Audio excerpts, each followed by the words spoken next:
આજના વેબિનારમાં ચોથા દિવસે નીમા અને એસસીજી કેન્સર સેન્ટરના સંયુક્ત ઉપક્રમે આજે ચોથા દિવસે શ્રી ડૉક્ટર માનસીબેન શાહને હું આમંત્રણ આપું છું. એમનો ટોપિક છે keep your air during chemo scalp covering device. એમનો બાયોડેટા એ પોતે MD internal medicine and medical oncologist છે પોતે. She is an American board certified medical oncologist and hematologist. He worked as a consultant at New York Prairie Presbyterian Hospital in New York till 2015. She has joined as a consultant at SCG Hospital. Now till today, he specializes at blood disease and also special interested in breast and gynec oncologist.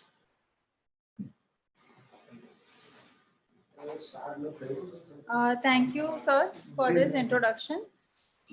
આજનો મારો જે topic છે એ topic ઘણો મહત્વનો છે, કારણ કે જ્યારે પણ કોઈને કેન્સરનો રોગનું ડાયગ્નોસિસ મળે છે ત્યારે કેન્સર અને કીમોથેરાપી અને હેર લોસ એ ત્રણેય વસ્તુ મગજમાં એક સાથે ફરતી હોય છે.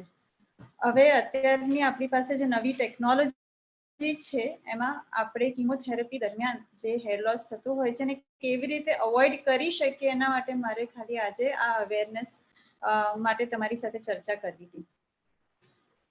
સ્કાલ્પ કુલિંગ ડિવાઇસ એટલે કે માથાને ઠંડક પહોંચવા માટે આપણે એક કુલ કેપ કરીને એક ડિવાઇસ આવે છે. કીમોથેરાપીમાં વાળ કેમ જાય? તો કીમોથેરાપી દવા છે જે આપણા શરીરમાં જે રેપિડલી ડિવાઇડિંગ સેલ્સ હોય એને મારે, અને જેને કેન્સર હોય એમાં સૌથી વધારે રેપિડલી ડિવાઇડિંગ સેલ્સ કેન્સરના સેલ્સ હોય છે, અને second most rapidly dividing cells હોય હેર ફોલિકલ્સ. એટલે આપણે જ્યારે કીમોથેરાપીની દવા આપીએ ત્યારે કેન્સરના કોષ સાથે હેર ફોલિકલ્સ ડેમેજ થાય અને વાળ ખરે. હવે આપણે વાળ ખરવાની બીક સાથે આપણી જાનને બચાવવા માટે દવા ના લઈએ એ પણ બરાબર નથી, પણ ઘણા લોકોને એમના હેર બહુ ઇમ્પોર્ટન્ટ હોય છે. સાયકોલોજીકલ અને ફિઝિકલ બંને વસ્તુઓ હેર લોસના લીધે પેશન્ટ્સને ટ્રોમેટિક ફીલ થતું હોય છે, અને એ લોકો ઘણી વખત કીમોથેરાપી લેવા માટે ના પાડતા હોય છે. હવે કીમોથેરાપીના લીધે જે હેર લોસ થાય, આ ખાલી એક તમને થોડો આઈડિયા આવે કે હેર લોસ દરેક વ્યક્તિમાં અલગ અલગ રીતે થઈ શકે. ગ્રેડ 0 એટલે કે કોઈ હેર લોસ નથી થતું. કીમોથેરાપીની દવા અમુક દવાઓના લીધે કોઈ હેર લોસ નથી થતો હતો, અને અમુક દવાઓના લીધે વાળ કમ્પ્લીટલી જતા રહે. ગ્રેડ 1 એટલે કે 50% જેટલા વાળ રહે, અને ગ્રેડ 2 એટલે 50% કરતાં વધારે આપણા વાળ જતા રહે છે, અને આમાં આપણને વિગની જરૂર અમુક પેશન્ટ્સને લાગતી હોય છે. એટલે આ જે સ્કાલ્પ કુલિંગ ડિવાઇસ છે, આ મશીન જે તમે જોઈ રહ્યા છો એ યુએસ અને યુરોપ FDA અપ્રુવડ મશીન છે.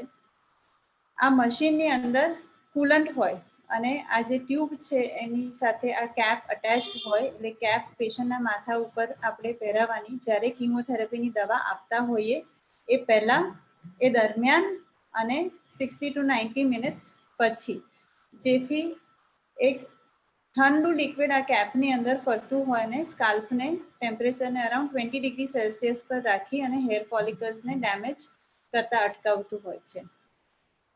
હવે કયા પેશન્ટ્સમાં આ સૌથી વધારે કામ લાગતું હોય છે? તો ઇનિશિયલી જ્યારે આ મશીન આવ્યું 2015માં, એનું અપ્રુવલ હતું ખાલી સ્તન કેન્સરના દર્દીમાં. અમુક કીમોથેરાપીની દવાઓ વપરાય છે, એમાં આ ઘણું સારી રીતે કામ કરે છે, એટલે 70 થી 80% દર્દી પોતાના વાળ રાખી શકે છે. પછી જેમ જેમ સાયન્સ આગળ વધ્યું, વધારે પેશન્ટ્સ ઉપર આ કુલ કેપ વપરાઈ.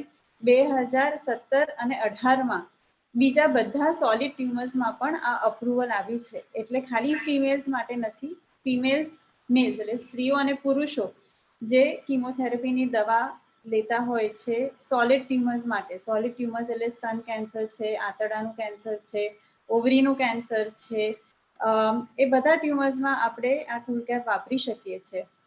હવે કુલ કેપની જે થેરપી છે એ કોના માટે નથી, તો જે પેશન્ટ્સને બ્લડ કેન્સર છે, કે જે પેશન્ટ્સ બોન મેરો ટ્રાન્સપ્લાન્ટ માટે જઈ રહ્યા છે, કે જે પેશન્ટ્સને 5 થી 7 દિવસની કન્ટિન્યુઅસ કિમોથેરાપીની દવાની જરૂર છે, એ પેશન્ટ્સ માટે આ કુલ કેપની થેરપી નથી. જ્યારે અમે પેશન્ટ્સને સમજાવીએ કે આ એક નવી ટેકનોલોજી આપણા માટે અવેલેબલ છે, તો એ લોકોનો સવાલ એ હોય છે કે પણ એ કેટલા પેશન્ટ્સમાં ઇફેક્ટિવ હોય, બધા ઉપર ઓફકોર્સ સેમ કામ કરે નહીં. એનું સક્સેસ અમુક વસ્તુઓ ઉપર ડિપેન્ડ થાય છે. એક, આપણે સ્કાલ્પનું temperature during the whole treatment કેટલું સારી રીતે મેન્ટેન કરીએ છીએ, એટલે એમાં ફ્લક્ચ્યુએશન્સ ના હોવા જોઈએ. કઈ ટાઈપની કિમોથેરાપીની દવા વાપરીએ છીએ. અમુક કિમોથેરાપીની દવામાં આનો સક્સેસ રેટ ઘણો વધારે છે, 70-80%. અમુક કિમોથેરાપીની દવામાં ખાલી 30-40% સક્સેસ રેટ છે. અને આપણે વાળની કેર કેવી રીતે કરીએ છીએ, એટલે તમે એકવાર સ્કાલ્પ કુલિંગ કરીને જાઓ, પછી અમારી ટીમ છે જે સમજાવે ઘરે જઈને વાળની કેર કેવી રીતે કરવાની, જેથી એમને બને એટલું ઓછું હેર લોસ થાય. સાઈડ ઇફેક્ટ્સ તો આમાં ખાસ કોઈ સાઈડ ઇફેક્ટ્સ નથી. આમાં ટેમ્પરેચર આપણે ઓછું રાખીએ છીએ, એટલે અમુક પેશન્ટ્સને થોડી ઠંડી લાગે, કે હેડેક થાય, કે અમુક પેશન્ટ્સને એવું લાગે કે થોડુંક લાઇટ હેડેડ ફીલ થાય છે. બાકી કોઈ મેજર સાઈડ ઇફેક્ટ્સ નથી. ઓફકોર્સ કોઈ પેશન્ટ્સને કોલ્ડથી એલર્જીક રિએક્શન આવી શકે, પણ આ બહુ રેર સાઈડ ઇફેક્ટ્સ છે. એટલે મેં જેમ પહેલાં કીધું કે આ જે થેરપી છે વર્લ્ડ વાઇડ અપ્રૂવ્ડ છે, અને 2017માં બધા સોલિડ ટ્યુમર્સમાં US FDA અપ્રુવલ આપ્યું છે. અમુક કન્ટ્રીઝ જેમ કે ન્યુઝીલેન્ડ છે, તો ન્યુઝીલેન્ડના બ્રેસ્ટ કેન્સર ફાઉન્ડેશને એકચ્યુઅલી ફંડિંગ આપ્યું છે ઘણા બધા પબ્લિક હોસ્પિટલ્સમાં, કે આ સ્કાલ્પ કુલિંગ ડિવાઇસ જે છે અમારા બધા પેશન્ટ્સને આનું ઓપ્શન અવેલેબલ હોવું જોઈએ, કારણ કે it max huge positive difference as they go through the treatment. એટલે વેસ્ટર્ન કન્ટ્રીઝમાં આ ઓલમોસ્ટ સ્ટેન્ડર્ડ ઓફ કેર થઈ ગયું છે. ઇન્ડિયામાં આપણે વાત કરીએ તો ઇન્ડિયામાં અમુક સેન્ટર્સમાં આ સ્કાલ્પ કુલિંગ ડિવાઇસ અવેલેબલ છે. ગુજરાતમાં ખાલી HCG કેન્સર સેન્ટર અમદાવાદમાં આ પહેલું અને it's the first and only scalp cooling device that is available. આ જે સ્કાલ્પ કુલિંગ ડિવાઇસ છે એના માટે અમારી પાસે ટીમ ઓફ ડોક્ટર્સ, નર્સિસ, કોઓર્ડિનેટર્સ છે, જે પેશન્ટ્સને કાઉન્સેલિંગ કરે છે અને ઘરે જઈને પેશન્ટને કેવી રીતે હેર કેર ને બધું કરવાનું છે બધું સમજાવવા માટે. આ અમુક પિક્ચર્સ છે બિફોર અને આફ્ટર કિમોથેરાપીના પિક્ચર્સ. આ તમે આ જે પેશન્ટનું પિક્ચર જોઈ રહ્યા છો, જે ઉપરના બે પિક્ચર્સ છે, આ પેશન્ટને બ્રેસ્ટ કેન્સર હતું, 45 યર્સ ઓલ્ડ ફિમેલ પેશન્ટ, અને એને 6 સાયકલ કિમોથેરાપી અને ટાર્ગેટ થેરપીનું ઇન્જેક્શન મળ્યું છે. અને આફ્ટર કિમોથેરાપી તમે જોઈ શકો છો કે એમને 90% ઓફ ધ હેર રિટેન કર્યા છે. આ એક પુરુષ છે, એમને ઇસોફેગસનું કેન્સર હતું, અને એમને કિમોથેરાપી અઠવાડિયે 6 સાયકલ લીધી છે. અને બિફોર અને આફ્ટર તમે જોઈ શકો છો કે હેર પ્રિઝર્વેશન ઘણું સારું છે. આ બીજી એક મહિલા છે જેમને પણ બ્રેસ્ટ કેન્સર હતું, 40 યર્સ, એમને 4 સાયકલ કિમોથેરાપી મળી છે, અને એમને પણ ખાસા સારા હેર રિટેન કર્યા છે. આ પણ એક female breast cancer, 6 cycle chemotherapy, તમે જોશો તો એમને થોડા વધારે હેર લોસ થયા છે પહેલા 2 કે 3 પેશન્ટ્સ કરતાં. એટલે આપણે જેમ વાત કરી કે દરેક પેશન્ટમાં આનો રિસ્પોન્સ થોડો અલગ હોઈ શકે, અને એટલીસ્ટ આપણે વિગની જરૂર ના પડે. અમે પેશન્ટ્સને અને રિલેટિવ્સને એવી રીતે કાઉન્સલ કરતા હોઈએ છીએ કે તમે કિમોથેરાપી દરમિયાન વિગ વગર બહાર ફરી શકો, કે તમે વિગ વગર તમને તમારા સગા કે કોઈ મળવા આવે તો તરત એવું કહે નહીં કે તમારા વાળ એકદમ જતા રહ્યા, તમને શું થયું, એવું ના પૂછે. એટલે એનો મતલબ એ કે આપણી ટ્રીટમેન્ટ સક્સેસફુલ રહી છે. મારી પાસે એક પેશન્ટ વિડીયો છે જે હું તમારી સાથે શેર કરવા માંગુ છું. પેશન્ટે એની કન્સેન્ટ આપી છે, એટલે if you just give me 1 second. આ અમારા એક પેશન્ટ છે બ્રેસ્ટ કેન્સરના, અને આ અમારા કોઓર્ડિનેટર છે અને એમની ખાલી ચર્ચા स्टेज રેકોર્ડ थर्ड स्टेज का ब्रेस्ट कैंसर है, कीमो ले रही हूँ, साथ में टारगेट थेरेपी भी चल रही है। ઓકે સારું.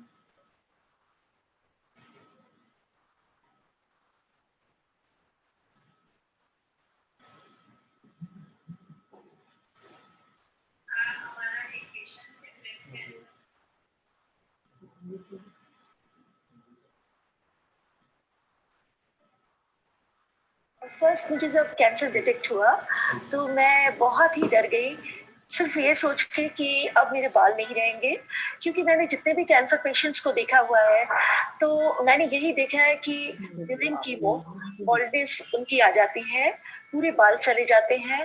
तो मुझे कैंसर जब डिटेक्ट हुआ, सबसे पहले मुझे सबसे ज्यादा दुख इसी बात का हुआ कि मेरे अब बाल चले जाएंगे, मैं खूबसूरत नहीं दिखूंगी।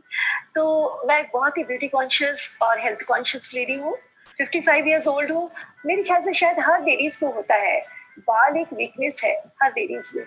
मैंने डॉक्टर मानसी शाह से सबसे पहले यही मैंने आस्क किया कि क्या मेरे बाल नहीं रहेंगे ऐसे, तो उन्होंने मुझे सजेस्ट किया कि आप कूल कैप का ट्रीटमेंट दे सकते हो, और आप कूल कैप ट्रीटमेंट के दौरान आप देखोगे हेयर लॉस तो होगा, पर इतना नहीं होगा जैसे आप सोच रहे हो, बहुत ही स्लाइड, जैसे नॉर्मल हेयर लॉस होता है उसी तरह से होगा।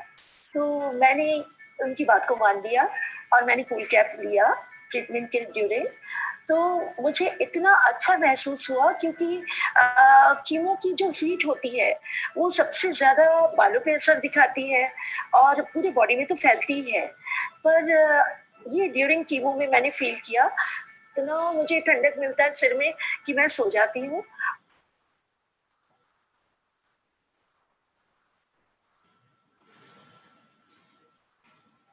એટલે આપણે આ પેશન્ટની સ્ટોરી સાંભળી, એવા ઘણા પેશન્ટ્સ અમારી પાસે આવતા હોય છે અને અનફોર્ચ્યુનેટલી અત્યારે ભારત દેશમાં અમે ઘણા એવા યંગ પેશન્ટ્સને જોતા હોઈએ છીએ કે જે કામ કરતા હોય કે પોતાના બાળકોનું સ્કૂલમાં લઈ જવાનું, ટ્યુશનમાં લઈ જવાનું, અને એ લોકોને psychologically if they feel normal, if they feel good, they feel much better. એ લોકોને એવું લાગતું હોય છે કે મારે આખો વખત અમારી જાતને મિરરમાં જોઈ અને કેન્સર વિશે વિચારવું નથી પડતું. એટલે આ એક થેરપી છે જે ઘણા patients they are happy with it. Of course દરેક પેશન્ટ માટે આ કૂલ કેપની થેરપી નથી, પણ તમારા માટે આ સારું છે કે નહીં થેરપી, તમે તમારા ડૉક્ટર સાથે એટલીસ્ટ વાત કરી અને અવેરનેસ ફેલાવી શકો કે આના લીધે કે હેર લોસના બીકના લીધે તમે આગળની ટ્રીટમેન્ટ ના લો, એવું પ્લીઝ ના કરતા. આ ટોક પછી કોઈને પણ કોઈ ક્વેશ્ચન્સ હોય તો પ્લીઝ ફીલ ફ્રી, અને I be happy to share any much more information. Thank you.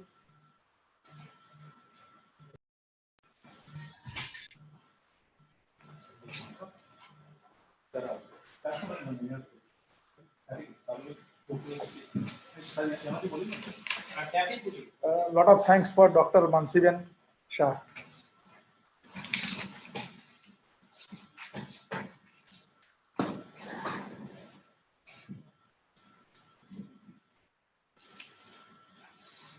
હવે આપણે સેકન્ડ સેશન માટે ડૉક્ટર આશીષ કૌશલ સાહેબને ઇન્વાઇટ કરીશ, તેમનો ઇન્ટ્રોડક્શન આપી દે. Doctor Ashish M Kaushal, MD DM, medical oncologist, European certified medical oncologist. એમનો experience, he passed BM medical oncologist with specialization from one of the renowned research institute of India. Then he pursued from European Society of Medical Oncology examination conduct at Vienna, Austria. He is trained in bone marrow transplantation during the super specialty residency. He has worked as consultant in medical oncology at a premier cancer hospital, New Delhi. Dr. Ashish is the pioneer established of medical oncology department at SCG Cancer Center, Ahmedabad. His experience from more than 50,000 chemotherapy as well as target therapy and immunology in various types of cancer. He is active member of American Society of Medical Oncology, European Society of Medical Oncology, and Indian Society of Medical Pediatric Oncology. Please welcome Dr. Ashish Kaushal sir.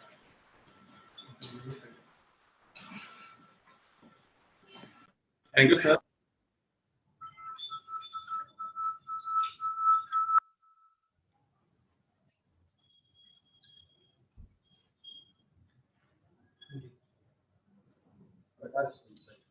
So, first of all, I thanks to Nima and SCG Cancer Center for giving me opportunity. અને આજે આપણે જે world cancer day માં જે cancer અવેરનેસનો એક campaign કરીએ છીએ અને આપ સૌના સહયોગથી આપણે આ કેમ્પેન આગળ પહોંચાડીએ છીએ અને આજે આપણે બે ટોપિક સિલેક્ટ કર્યા છે જેમાં એક સૌથી ઇમ્પોર્ટન્ટ ટોપિક ડોક્ટર માનસી શાહે ડિસ્કસ કર્યો કે કેન્સરની સારવારમાં આપણે કઈ રીતે વાળને બચાવી શકાય અને આવી રીતે કેન્સરની સારવારમાં હવે નવી નવી ટેકનોલોજી આવતી જાય છે, નવા નવા ટ્રીટમેન્ટમાં નવા નવા શોધ થાય છે. એ પ્રમાણે કેન્સરની સારવારમાં જે મેડિકલ મેનેજમેન્ટ છે કે આપણે બધા સાંભળ્યું હશે કે કેન્સરની સારવાર ઓપરેશન, રેડિયેશન અને સિવાય મેડિસિનથી થાય છે અને મેડિસિનમાં બધા લોકો જાણે છે કે કીમોથેરાપી એક એકલી સારવાર છે. એવું નથી. આજના ટાઈમમાં કેન્સરની સારવારમાં ઘણી બધી નવી સારવાર પણ આવી ગઈ છે. કીમોથેરાપી સિવાય આપણે હોર્મોન થેરેપી અથવા ટાર્ગેટ થેરેપી આપણે સારવારમાં યુઝ કરીએ છીએ, પણ હવે ઘણી બધી ઇમ્યુનોથેરેપી ડ્રગ્સ જે આપણે આપણા દેશમાં આવી ગઈ છે. ઇનિશિયલી એ બધી દવાઓ અમેરિકામાં યુએસ FDA અપ્રૂવ થઈ અને હવે ધીમે ધીમે કરીને આપણા દેશમાં પણ એ અવેલેબલ થઈ ગઈ છે. સો આપણે આજે કેન્સરની સારવારમાં સૌથી આધુનિક ટ્રીટમેન્ટ એના વિષયમાં ચર્ચા કરીએ, દેટ ઇઝ ઇમ્યુનોથેરેપી. સો ઇમ્યુનોથેરેપી એકચ્યુઅલી છે શું છે એ આપણા બીજા જે ટ્રેડિશનલ ટ્રીટમેન્ટ છે એના કરતાં કઈ રીતે જુદી પડે છે. સો સૌથી પહેલા બધાને કહેવા માંગુ છું કે જે ટ્રેડિશનલ કેન્સરની જે ટ્રીટમેન્ટ છે જેમાં કીમોથેરાપી અને રેડિયેશન આવતો હોય છે, એ કેન્સરની જે ટ્રીટમેન્ટ છે એ આપણી ટ્રેડિશનલ ટ્રીટમેન્ટ છે, પણ એ ટ્રીટમેન્ટમાં એક સૌથી મેજર લેક્યુની છે કે એ કેન્સરની સેલ્સ સિવાય નોર્મલ હેલ્ધી સેલ્સ પર બી એની અસર થતી હોય છે, જેનાથી ઘણી બધી આડઅસર થતી હોય છે. કે આપણે સામે છે કે કીમોથેરાપી વાળ ઉતરી જાય છે, એનાથી શ્વેતકણ ઘટી જાય છે, વોમિટિંગ થાય છે, ઘણા બધા દર્દીને રિએક્શન થતા હોય છે અને લેટ ટોક્સિસિટી થાય છે કે કિડની પર ઇફેક્ટ કે લીવર પર ઇફેક્ટ કે હાર્ટ પર ઇફેક્ટ. એ કેન્સરની કઈ દવા વાપરી એના ઉપર. સેમ થિંગ રેડિયેશનથી બી પ્રમાણે જે જગ્યાએ ફિલ્ડમાં જાય એમાં નોર્મલ સેલ સિવાય કેન્સર સેલ સિવાય નોર્મલ સેલ પર બી એની અસર થતી હોય છે. પણ અનલાઇક ધ ટ્રેડિશનલ ટ્રીટમેન્ટ, જે કેન્સરની ઇમ્યુનોથેરેપી સારવાર છે એ આપણે પેશન્ટની બોડીને ઇમ્યુન સિસ્ટમને એક્ટિવેટ કરે છે અને એ એક્ટિવેટેડ ઇમ્યુન સેલ્સ કેન્સરના સામે ફાઇટ કરે છે, એને કેન્સરના સેલ્સને એ કંટ્રોલ કરે છે. અને એમાં સૌથી ઇમ્પોર્ટન્ટ બેનિફિટ એ થાય છે કે આ સારવારની ઓલમોસ્ટ નો અથવા વેરી ફ્યુ સાઇડ ઇફેક્ટ્સ હોય છે. સો એ આ ટ્રીટમેન્ટની બ્યુટી છે. હવે ઇમ્યુનોથેરેપી કોઈ નવી સારવાર નથી, એઝ આપણે કોન્સેપ્ટની વાત કરીએ છીએ અને આજે જે આપણે ઇમ્યુનોથેરેપીની વાત કરીએ છીએ એક one of the type of immunotherapy છે. આપણે જાણીએ છીએ કે ઇમ્યુનોથેરેપી એક વેક્સિનથી પણ મળે છે અને એને સિવાય ઓલ્ડ ટ્રીટમેન્ટમાં આપણે અમુક વાયરસના લાઈક એન્કોલેટિક વાયરસના એક્સપોઝર અથવા સાઇટોકાઇન્સ ટ્રીટમેન્ટ આપણે સાંભળ્યો હશે કે ઇન્ટરફેરન ઇન્ટરલ્યુકિન પણ પહેલા આપણી બોડીની ઇમ્યુન સિસ્ટમને બૂસ્ટ કરવા માટે વાપરતા હતા ઘણા બધા ઇન્ડિકેશન્સમાં. અને જે સેલ્સ આમાં જે ઇમ્યુન સિસ્ટમ માટે વર્ક કરે છે એમાં ટી સેલ છે અથવા ટ્યુમર ઇન્ફિલ્ટ્રેટિંગ લિમ્ફોસાઇટ્સ જે આપણે બોડીમાં સૌથી વધારે એક્ટિવેટેડ હોય જે કેન્સરમાં આપણે કંટ્રોલ કરે છે. અને આજના ટાઈમમાં ઘણી બધી નવી ટ્રીટમેન્ટ કેન્સરની સારવારમાં આવી ગઈ છે, જેમાં ઇમ્યુનોથેરેપી ડ્રગ્સ, સ્પેશિયલી મોનોક્લોનલ એન્ટીબોડી અને કાર ટી સેલ્સ થેરેપી પણ આજના ટાઈમમાં અવેલેબલ છે, જે કેન્સરને કંટ્રોલ કરવામાં યુઝ થાય છે. હવે આ આપણી જે ટાઈપ ઓફ ઇમ્યુનોથેરેપીની વાત કરીએ, આ ઇમ્યુનોથેરેપી કઈ રીતે કામ કરે છે, બીકોઝ આની જે કામ કરનારી જે ટેકનિક છે એ બહુ યુનિક છે કે જ્યારે કેન્સર વધે છે આપણે બોડીમાં સૌથી પહેલા એ શું કરે કે આપણે બોડીની જે ઇમ્યુન સેલ છે that is cold tea cell, એને ડીએક્ટિવેટ કરે છે. અને એ ડીએક્ટિવેટ કરવા માટે જે પાથવેને યુઝ કરે છે એ ચેકપોઇન્ટ પાથવે કહેવાય.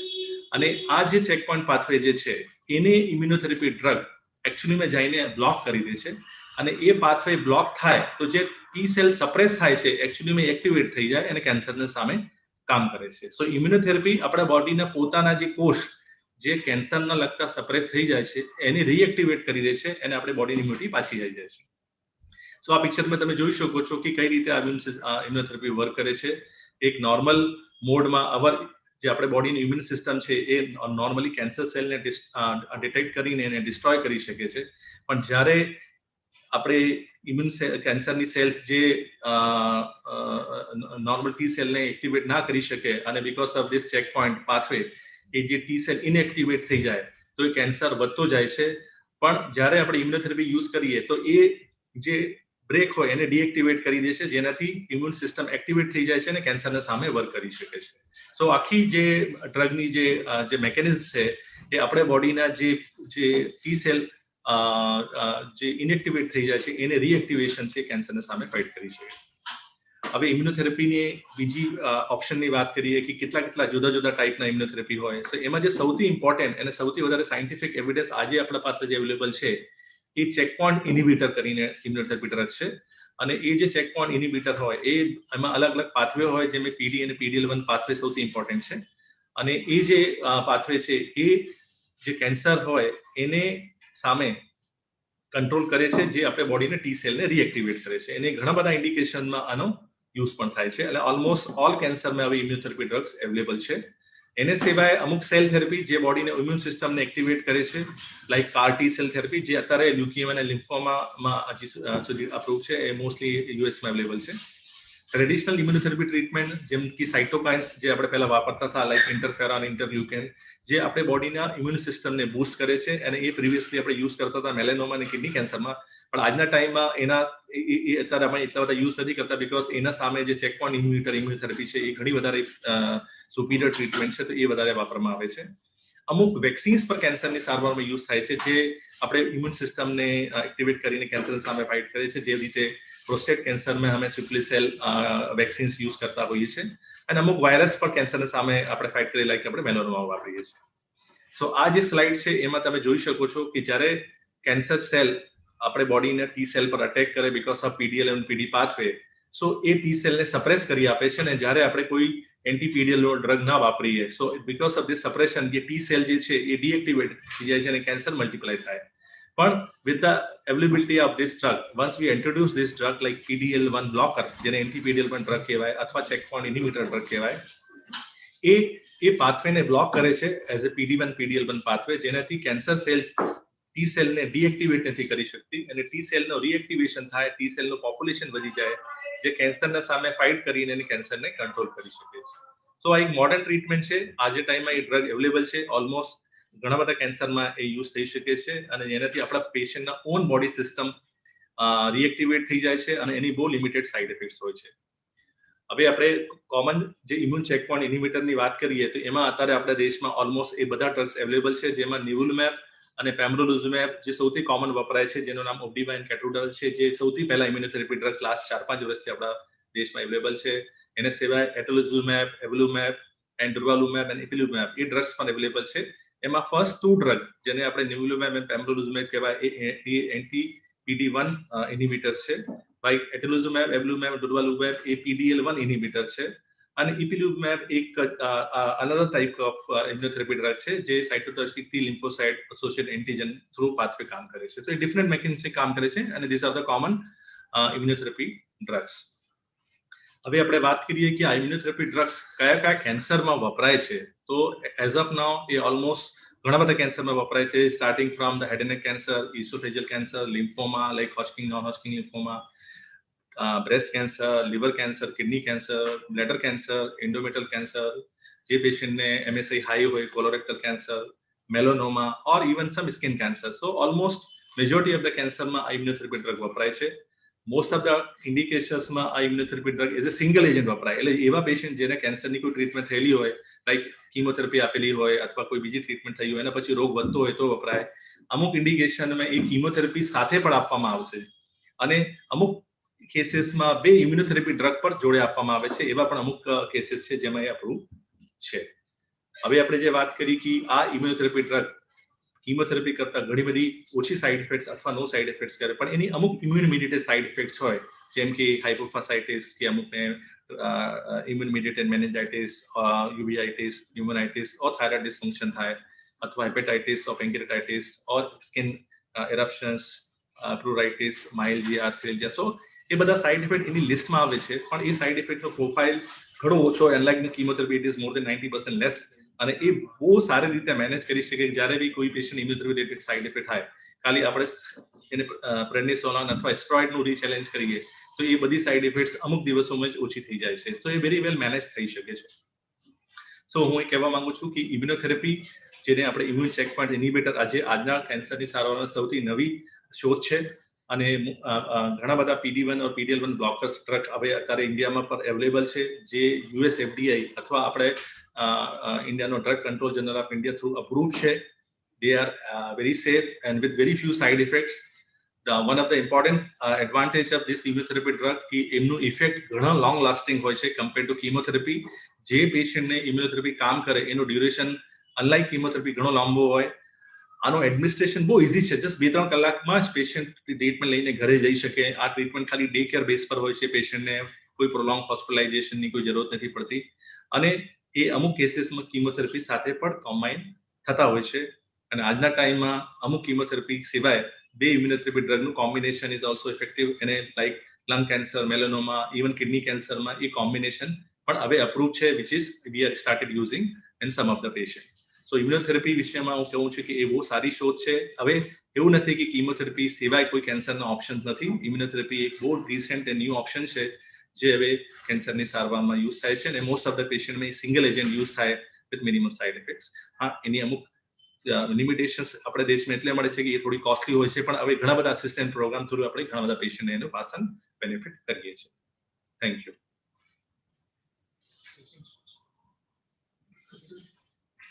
હવે કોઈ ઓડિયન્સને કોઈ બી ક્વેશ્ચન બ્રેસ્ટ કેન્સર અથવા કોઈ કુલ કેપ રિલેટેડ અથવા ઇમ્યુનોથેરાપી રિલેટેડ હોય તો we can very happy to answer.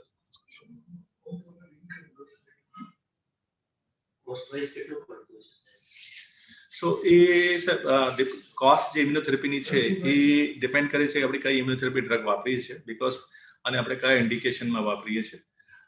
અમુક ઇમ્યુનોથેરાપી ડ્રગ એવા હોય કે જે ઇન્ડિયામાં DCGI through approve, almost all immunotherapy drug જે અમે યુઝ કરીએ છીએ અમારી પ્રેક્ટિસમાં US FDA અપ્રૂવ છે.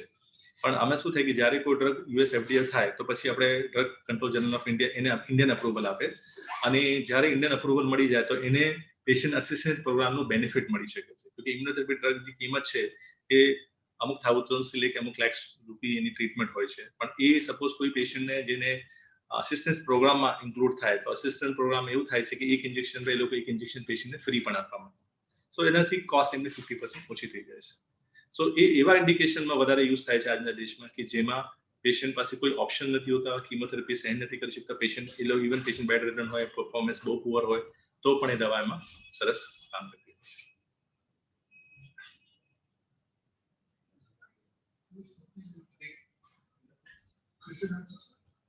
સર બોન મેરો ટ્રાન્સફર કરાઈએ તો બોન મેરો ટ્રાન્સપ્લાન્ટ વિષયમાં આપણે વાત કરીએ તો સાહેબ બોન મેરો ટ્રાન્સપ્લાન્ટ બે રીતે થતા હોય છે. એક ઓટોલોગસ ટ્રાન્સપ્લાન્ટ થતા હોય છે, એલોજેનિક ટ્રાન્સપ્લાન્ટ હોય છે. સો ઓટોલોગસ ટ્રાન્સપ્લાન્ટ એટલે પેશન્ટ જો હોય એના પોતાનો બોન મેરો યુઝ થાય અને એલોજેનિક ટ્રાન્સપ્લાન્ટમાં જે ડોનર હોય એ એકચ્યુઅલીમાં એના HLA ટાઈપ બીજા કોઈ સિબલિંગ હોય કે બીજા કોઈ એક્સટર્નલ ડોનર હોય કે અનરિલેટેડ ડોનર હોય છે. તો જ્યારે આપણી પાસે કોઈ પેશન્ટની treatment for example multiple myeloma છે, હોજકિન લિમ્ફોમા છે, એ બધા કેન્સરમાં ઓટોલોગસ ટ્રાન્સપ્લાન્ટ વધારે થાય છે. સો એમાં પેશન્ટના પોતાનો સ્ટેમ સેલ્સ યુઝ કરવામાં આવે છે. સો જે બોન મેરો ટ્રાન્સપ્લાન્ટ છે આપણે ગવર્મેન્ટ સેટઅપમાં કરીએ, પ્રાઇવેટ સેટઅપમાં કરીએ, પણ મોટા ભાગે એની કિંમત અરાઉન્ડ 5-7 લાખ રૂપિયા થતા હોય છે. એલોજેનિક ટ્રાન્સપ્લાન્ટ રિલેટિવલી કોસ્ટલી હોય છે બીકોઝ એમાં પેશન્ટ હોસ્પિટલાઇઝેશન, ટ્રીટમેન્ટ ડ્યુરેશન, એમાં રિજેક્શન, બધાના રિએક્શનના વેરિયસ હોય છે. પણ એની કોસ્ટ વેરી કરે છે ગવર્મેન્ટ પ્રાઇવેટ 8 લાખથી લઈને 15 લાખ સુધી વેરી કરતી હોય. અને પેશન્ટને કયા એટલો રિકવરી ઇઝી થાય છે. જો પેશન્ટને રિકવરી સ્મૂથ હોય તો કોસ્ટ ઇફેક્ટિવ થઈ જાય. કભી કોઈ કોમ્પ્લિકેશન આવે, as we all know patient ICU shift થાય, એન્ટીબાયોટિકની હાયર એન્ટીબાયોટિકની જરૂરત પડે અથવા કોઈ ટોક્સિસિટી થાય તો મેનેજ કરવામાં મેડિસિન કોસ્ટ થાય. પણ ટ્રીટમેન્ટ રિલેટેડ કોસ્ટ તો રિલેટિવલી કોમન હોય, પણ કે જે ટોક્સિસિટી રિલેટેડ કોઈ અનએક્સપેક્ટેડ ટોક્સિસિટી થાય તો એની જે કોસ્ટ આવે એ એડિશનલ હોય છે. ઇમ્યુનોથેરાપી આપણે સીધી સ્ટાર્ટ કરી દેતા હોઈએ છીએ પેશન્ટને કે સર્જિકલ હોય તો સર્જિકલ કર્યા પછી અથવા તો કીમો કે રેડિયો આપ્યા પછી. સો એ એક બહુ સારો ક્વેશ્ચન છે કે ઇમ્યુનોથેરાપી ક્યારે આપવામાં આવે. સો ઇમ્યુનોથેરાપી આપણે કહેવાય ને કે કેન્સરની સારવારમાં સૌથી આધુનિક શોધ છે અને એમાં સૌથી ઇમ્પોર્ટન્ટ જે આપણે ઇમ્યુનોથેરાપી આજે વાત કરીએ જેને ચેકપોઇન્ટ ઇનિબિટર ડ્રગ કહેવાય.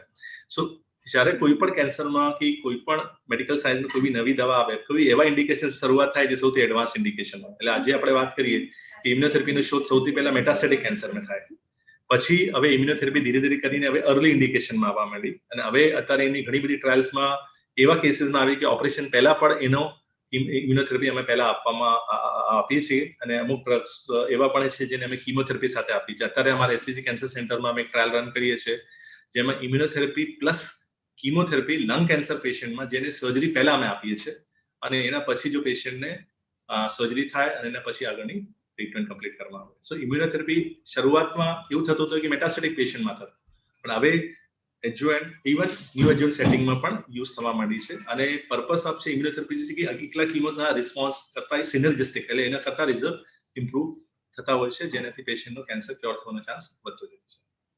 અને અમુક કેન્સર એવા પણ હોય જેમાં ઓલરેડી બધી ટ્રીટમેન્ટ અપાઈ ગઈ હોય લાઈક મેટાસ્ટેટિક કેન્સર અને જેમાં ફોર એક્ઝામ્પલ તમને કહું હેડ એન્ડ નેક કેન્સર છે કે પેશન્ટ ઓપરેશન થઈ ગયું, ગૂંથલો મારી ગયો, લંગ્સમાં સ્પ્રેડ થઈ ગયા, કીમોથેરાપી પેશન્ટ મોડેથી ખાઈ નથી શકતો અને હવે પેશન્ટ પાસે ઓપ્શન્સ કોઈ નથી, કીમો બી અપાઈ ગઈ, સર્જરી બી થઈ ગઈ, રેડિયેશન બી થઈ ગઈ અને steel patient living with the disease. તો ઇમ્યુનોથેરાપી એવી સારવાર છે જો મિનિમમ કે નેગ્લિજિબલ સાઇડ ઇફેક્ટ સાથે પેશન્ટની ક્વોલિટી ઓફ લાઈફને મેન્ટેન કરીને લાઈફને બનાવી શકે. મારા પાસે અમુક પેશન્ટ એવા છે જે 2-3 વર્ષથી ઇમ્યુનોથેરાપી લેતા હોય જેની લાઈફ એક્સપેક્ટન્સી 6 મહિનાના કહી શકાય આપણે અને નોર્મલ વોક કરીને. યસ્ટરડે મારા પાસે એક છોકરો જેને મળીને ગયો જેને ઓલમોસ્ટ 3 યર્સ કમ્પ્લીટ થઈ ગયા છે, જેને અમે શરૂઆતમાં લાગ્યું છે કે એમાં કદાચ 6 મહિનામાં થઈ ગયું છે. સો આ એડવાન્ટેજ છે અને મોસ્ટ ઇમ્પોર્ટન્ટ કે એની ટ્રીટમેન્ટ બંધ કર્યા પછી એની ઇફેક્ટ લાંબી ચાલતી હોય છે બીકોઝ એ બોડીની ઇમ્યુન રિસ્પોન્સને બૂસ્ટ કરે. લાઈક આપણે ટ્રીટમેન્ટ બંધ કરીએ તો તરત એવી ઇફેક્ટ નીકળી જાય એવું નથી, પછી એની જે રિસ્પોન્ડ કરે એમાં ઘણા બધા પેશન્ટ છે જેના રિસ્પોન્સ લાંગ લાસ્ટિંગ હોય છે.